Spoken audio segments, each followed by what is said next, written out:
Hello. Welcome to the Self-Consciousness Podcast. I am your host, Jennifer Way. I thank you for being here, for choosing this podcast to spend some of your time with. And I hope you are managing through the shitstorm that is the world right now. In today's episode, I'm going to be freestyling a bit because I just find that it's a little bit easier on days like these when I have a lot of notes, a lot of thoughts, a lot of observations, and I do want to share them with you in some intelligent, cohesive way, but I don't think I can promise that with this episode. So you're just going to get, if you've been listening to me for a little while, you're going to get, a genisode. Oh God, that sounds just too close to genocide, so forget about that word. You're going to get a very Gen-like episode, and I hope that it's entertaining and somewhat fulfilling. I will see you inside.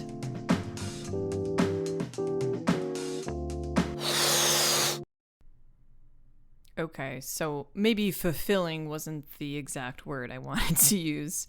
Can a podcast fulfill you?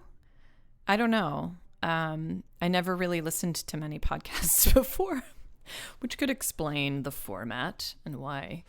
I don't even know what to compare it to. Today, I just want to talk about this idea, this sort of main word. I always feel like there's a main word that communicates the vibration that either I'm experiencing on my own. It always starts with me just experiencing it on my own.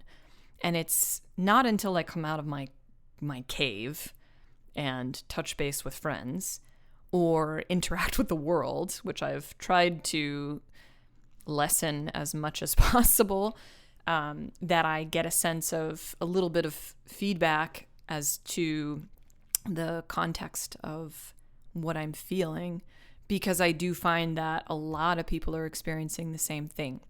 So, originally I was talking about this idea of context. I was getting these feelings like there is no context of me. I feel like I don't exist in context anymore. If I do exist in context, it's in other people's context of me. And the more I thought about that, I don't know if context is the word really, because the other thing that kind of came up today is the idea of constructs. So lots of con. There's a lot of weirdness going on right now. I'm sure you've been feeling it. There has been I don't even know if I can call it a desensitization to world issues, to environmental disasters or ecological disasters. I feel like we're at this point where we're just used to it. So maybe it is normalized to a degree, but something feels different about it this time around. And I've been trying to put my finger on what it is. I just know that the way I've been experiencing this and the way people I know have been experiencing this, just something is super off right now. And all I've been able to really come up with is this idea of constructs. And I believe that it is the constructs that are breaking apart and falling away. And I know that seems extremely abstract, but when you take it on an individual level, not even a global scale, when you go individually, what are your constructs about the world? And I'm noticing that all of these constructs are breaking up and falling away. And it gives us this feeling of losing gravity. But that's precisely what we're doing. We are losing gravity. We are vaporizing to a degree.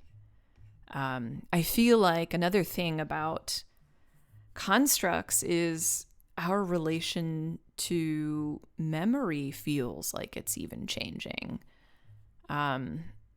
I feel like I'm finding, and I would love to hear from you if this is the case, I'm finding that I'm not quite experiencing memory in the same way, and I feel like I am truly experiencing the world in the present moment simply because it takes too much effort or energy to live in the past or live in the future, which is like a good thing, but for someone who's grown up as an anxious person, it's a little weird to get used to.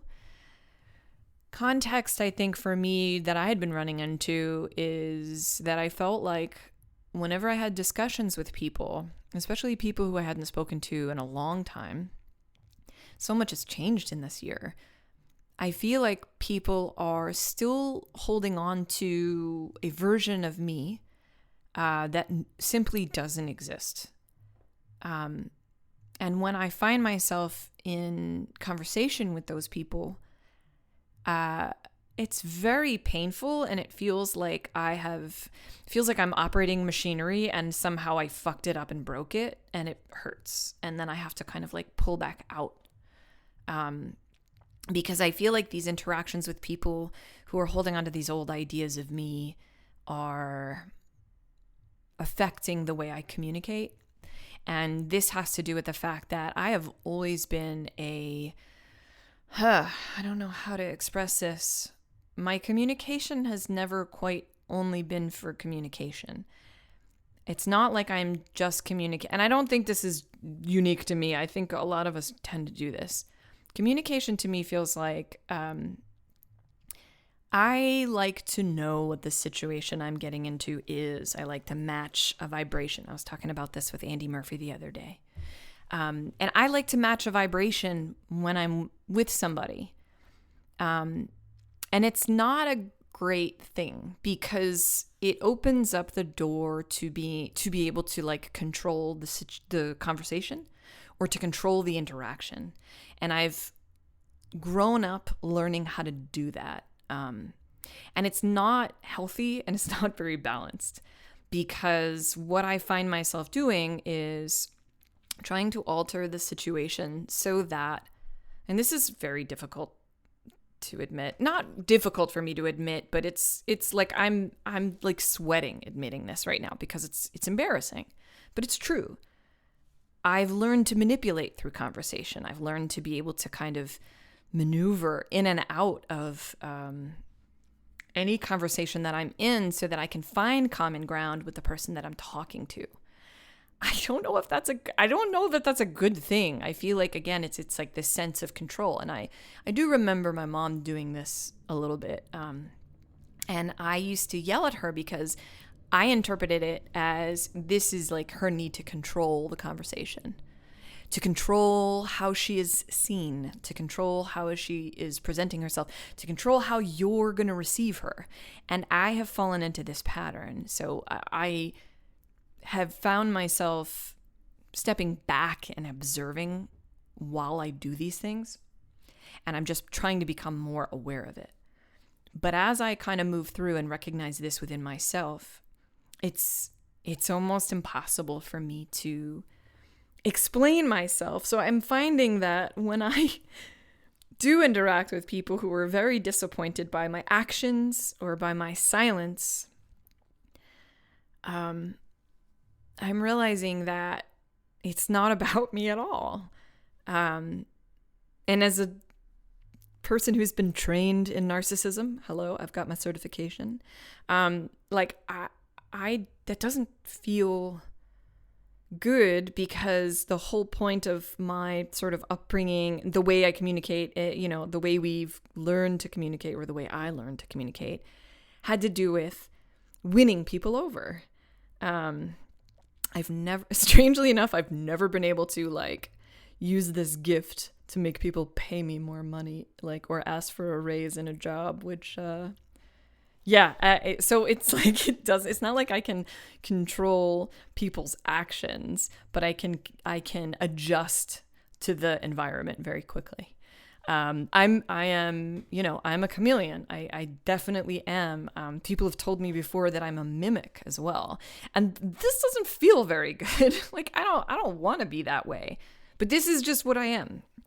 So I try to be as aware of it as much as I can so that when I am having interactions or exchanges with people, it feels very honest. This is more like the past. One of the reasons why I learned this about myself, that I was like, wow, I don't communicate anything when I speak. I'm literally just dancing. Like I'm putting on a verbal show. And I learned this when I was younger and I lived in another country and I was working in that other country and I had to learn the language. And it was very difficult for me to accept that I couldn't translate like sayings or expressions. And it was at that point, and I guess I was like 24, that I realized that I don't communicate very well. I'm not communicating for a purpose. I'm not communicating to share my feelings or thoughts with someone or to get information or to even gather information. I'm literally just there to like set the mood. And it was an interesting realization. Again, I've known this for a while, so it's been like 20 years that I've known this. But what I'm finding now is I think I'm not the only one who does that. We always feel like we're the only ones. But I feel like I'm not the only one who does that. And I'm realizing much more now that people are depending on me in the same way. And I'm not able to kind of match that vibration anymore because, again, it was a tool of manipulation, whether it was for good or for bad, whether it was for selfish reasons or not selfish reasons. It's true. And I think that I'm seeing when we are not looking internally, when we're not taking the time to really go inside, do our work, take responsibility for our emotions, thoughts, and actions, we end up really just projecting a lot onto other people. And I think I just felt the result of that in the last week or so, where I'm aware that people are holding me in a very specific context. And I just don't feel like I'm there anymore. They're holding this space for a person that doesn't exist. And I don't know if I can connect to them anymore. And I think that I've pulled back because I can't. And it's painful to me because I want to explain and I want to sort of open people's eyes. And then I find that it's a little bit too difficult.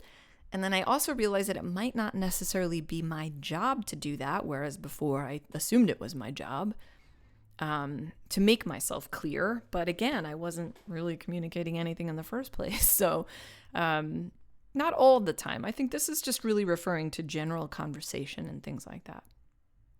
But what I'm also noticing is we have to soften more. This context is very dense, but everything that was once dense is now becoming porous. And we have to become more porous. Even like holding on to memory, it adds a heaviness because you're holding on to it, because you're carrying it as opposed to integrating it. So I am definitely not ahead of anyone in this, and it's not a competition, as we say in my house. It's not a competition for a race. I do want to connect with people again, I think, but I feel too scared to because I think everyone is in their own hall of mirrors. I think everyone is experiencing this loss of gravity, but we've been holding on to certain things. So this loss of sort of gravity that's like keeping us where we were, I think that all comes down to the constructs, because we've constructed this world, this sense of security, this sense of rules, but there's no rules. We clearly see that. We can't organize society the way we used to. We simply can't go about it anymore. And I think until every individual person finds a way inside themselves and looks at themselves openly and honestly, looks at their history, goes into their own shadows, and God, I'm so tired of saying that, but it's true. If you haven't at least started it, you are effectively, and I'm stealing this from Andy, you are effectively going back to sleep. That's not exactly what she said, but it does feel like people are not ready to look inside, so they're just going to continue to project. And I'm guilty of that as well. I think, again, it's whether I'm doing it more or not. I think we're all going through this process of still unearthing our deeper wounding, and being aware of where we project and where we sort of internalize or take things personally. But I think the vast majority of the world has not done this, unfortunately. And the more that we interact with that world, the more we're going to find frustration and difficulty. I think everyone is having a reckoning with their own constructs. I don't think I can really speak, I'm sure I will anyway, but I don't think I can really speak in general terms for the world. We must, da-da-da-da-da. No, I think it's always, the answer is always going to lie individually. It's going to lie with the individual. The individual person is a sovereign being. The individual person has to do this on their own. You have to take responsibility. That's not something that's going to change. And I know that voicing something in that way where you're like ordering people is not cool, but it has to happen. If we don't go inward and really address everything that we're experiencing on the outside inwardly, if we don't do this, nothing will change and nothing will get better in this world. When we think about constructs, we think about what is culturally or socially acceptable. Obviously, that will change depending on what region you are in, what culture you've grown up around and are, currently living in. These constructs are obviously shaping how we feel about ourselves and how we feel about each other. But it is these constructs that are breaking apart, and I feel like this is why we're all like, what the hell is going on? Because I feel like it's on an energetic level, and it's on this, and I do feel like the earth is giving us that kind of energy because she's not happy. I mean, I think we all know this, and we all know and feel that it's only going to get worse. The earth is only going to become more of a factor in our lives because she has been separated from us for so long. She is now not going to be ignored. We've created so much construct on her, in her. And now she is like, fuck that. We can't put her in a box. We tried. And she's going to show us really, what happens when we try to control the earth, when we try to take advantage of the earth. These constructs are built on a primarily patriarchal system. I know. Everyone take a shot right now. Everyone take a little swig of tequila. This is just, I know it's so annoying that I keep saying this over and over, but it's because it has to be said. And I don't even want to address external patriarchy anymore. I think I think there's a lot of people who do, and I more power to them, and I am watching and I am supporting. But on the ground, in my way, the only way I can really do anything about patriarchy is open up people's eyes internally and help people understand their own internalized patriarchy. Okay, it's not about blame. It's about, okay, where does this exist in me? Where does it live in me? So opening up to that. I mean, talk about construct. That's the biggest fucking construct we live under. And that is not a small thing. And I know everyone's tired of hearing about it, but it has to be considered. It has to be considered that we place no fucking value on this planet. And that's why this planet is like, I'll show you. So I feel like as we move through this, as Jessa Reed says, game of Frogger over the next couple of months, couple of years, when the earth is trying to balance herself out, we've got to look at how we have constructed our own beliefs. We've got to look at how we are affected by that. And then we have to learn how to say no to it. I feel like it's going to get easier to say no to it because I don't know about you, but most of the people that I've spoken to or heard from in the last 5-6 months, everyone is like, what the hell is going on? What are my beliefs? Who am I? I have no memory. I have a foggy brain. And this is because of the breaking up of all that we once depended and relied on. And it's these senses of security that just don't exist. There is nothing in the way between us and death. Hopefully many years of happy life. But death doesn't wait to be invited in, you know? And I think it's this fear of death that keeps us desperately searching for something that can ground us, something to hold on to, something to keep us firmly planted. I think that we have to ground into obviously physical things, other things, but what we have to ground into most is our own body. We don't have to ground into anything else but our own body. Everyone has to be responsible for their own body. And as you are responsible for your own body, you're responsible for your own emotions and your own thoughts.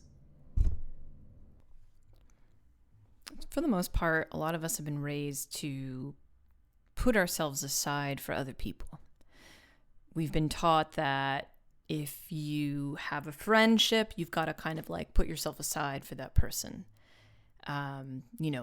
Not being selfish. If let's say you're a man and you're the head of a household, you've been taught to put your own feelings or sense of happiness aside so that you can be responsible for your family unit. Everyone has been taught to splinter from their true selves since childhood. There's, I'm sure, a lot of people out there who weren't taught this, but, God bless you. Goddess bless you. But when we look at situations around the world or cultures around the world, we can understand that everyone is coming from such a completely different place. How could we even possibly start to begin to find common ground with others? Because we need that sense of security, because we need that sense of control, we have to put everybody in a context for ourselves. We construct those contexts to make ourselves feel like we are in control, like we know what's going on. At least this is for me. And we just exist in a time and place right now where this is all being destroyed. And I feel like we're watching it externally manifest this way in so many things being destroyed, but it's so completely overwhelming. And I want to say that it's so completely overwhelming. I'm definitely checking in on the news, but I can't watch news anymore. I can't, I read news in the morning, but I cannot be, unless it's something that has to do with, something locally. I don't know how people are surviving while watching the news every day. I don't know how people are doing that. And and that goes for all forms of media. When you're bombarded by these ideas of our culture and our society, but that we're watching them break down right in front of our eyes. And no one seems to know, like no one seems to realize, at least the people on the talking heads on the news, that, this is such a crisis that's so much deeper than what we're seeing on the surface. But again, we don't like to look under the surface. We don't like to look under the hood. We just want it to work. We just want it to go. And especially as Americans, oh my God, we don't like this not normalcy. It's very uncomfortable. One of the first laws of shadow work is get ready to get uncomfortable. Get ready to step into discomfort and stew in it for a while. Because it's only in facing your own personal discomfort with certain truths about your life that you can actually see it in a different light, process it, and move forward. But our world does not like to do that. There is no real reckoning.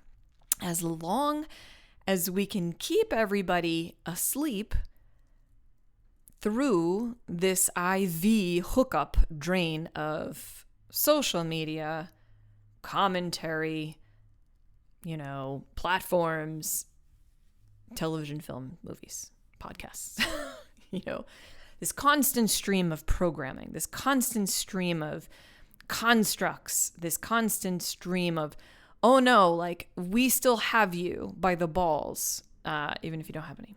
We still have you by the tits. Sorry, I'm just like, I don't even know what I'm talking about at this point. When we are being so held by ideas and belief systems that we can't even be ourselves without feeling alone, completely alone, something is very wrong. So, what is my solution? Oh my God, I have no idea. I woke up at 5 o'clock this morning and started watching Sabrina on Netflix. That's not a solution. That is my reality of the day. But seriously though, how do we, what is the answer for all of this? I mean, it's the recognition. It's the recognition of what is being imposed on us. What was imposed on us? What did impact us? What did influence us?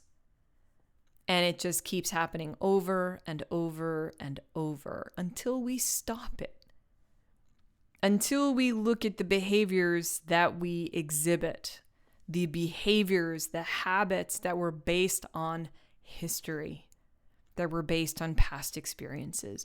We are losing history. We're losing it. Or we're becoming more aligned with the reality of the cosmos, which is time does not exist. No future, no past, only present. As we become more cosmic in our own human nature, as we expand into an enlightened state, a more enlightened state, because I really believe it takes lifetimes to become fully enlightened. As we work towards some kind of conscious evolution, we have to consider the breaking up of everything we knew to be true. And we have to get to truth. We have to commit to truth as much as possible. For me, I deal in feelings. I deal in energy. I deal in words, spoken words.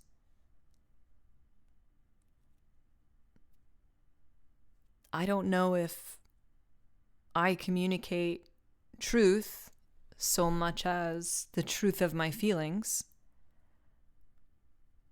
And I don't know that I'm communicating valid observations. So I leave that to you, dear audience, to decide whether or not any of this resonates for you. I do hope that we can find ourselves taking it easy on ourselves. Can I double up more words? I hope that we can understand that everyone is going through this shitstorm and actual storms as well. Everyone is going through confusion about who they are, about what they believed, about what they thought their life would look like by now. Everyone is, I feel like, understanding a little bit more about what they expect of themselves and what the difference is between that and what the world expects of them, or what they perceive the world expects of them. I think we have to move away from anything that isolates and separates us. And a virtual community, I think to a degree can be helpful, especially if we can't see people's face to face. But I also feel like nothing is more important than being with others and sharing with others, especially those who love and accept us or who are going through the same thing. And I also want to sort of wrap this episode up with the services that I'm going to be starting to offer again this month in September. I want to be there for clients again. I don't even like the word client. I want to be there for people again. I want to be able to open people's eyes to their own shadows if they haven't done it yet.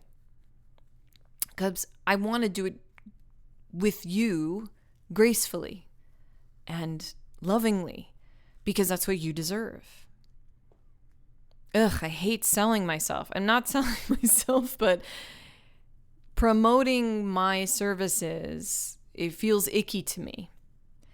But if any of these feelings you're understanding or feeling, or they're just familiar to you, and you're having difficulty understanding what the fuck is going on in your life, let's talk. Let's talk, because everything that we're seeing outside starts internally. And it's not fun. It's not fun going inside and looking at yourself truthfully and honestly. It's not fun reopening wounds or looking at trauma and going into the actual feelings of it all. Because we're breaking free from all this bullshit. And it's a actually beautiful, wonderful time to do this. And I want to be there for you to do this. I want to help you do this. I have a lot of experience with doing this on my own, doing it with and for other people. And I know that if you hear this and it speaks to you, I know that you will, move forward in your own time to seek out someone. It doesn't have to be me, although I'd love for it to be someone who can guide you through this process. You know what? Even multiple people who can guide you through this process. I mean, get a couple of shamans. Contact some shamans and some psychic workers, some tarot readers. There's so many people on this podcast that I've interviewed that you can turn to, I believe are amazing at this work. And I think that we need multiple people helping us right now, because we are moving into the realms of the unseen. And people who are familiar with the unseen are going to be the best equipped to help you with this. So I want to thank you so much for listening and sticking it out. There's a lot of rambling there. There may have been a lot of nonsense as well. But it's been great. It's been great to be able to ramble like this. And I love it. And I love you for listening.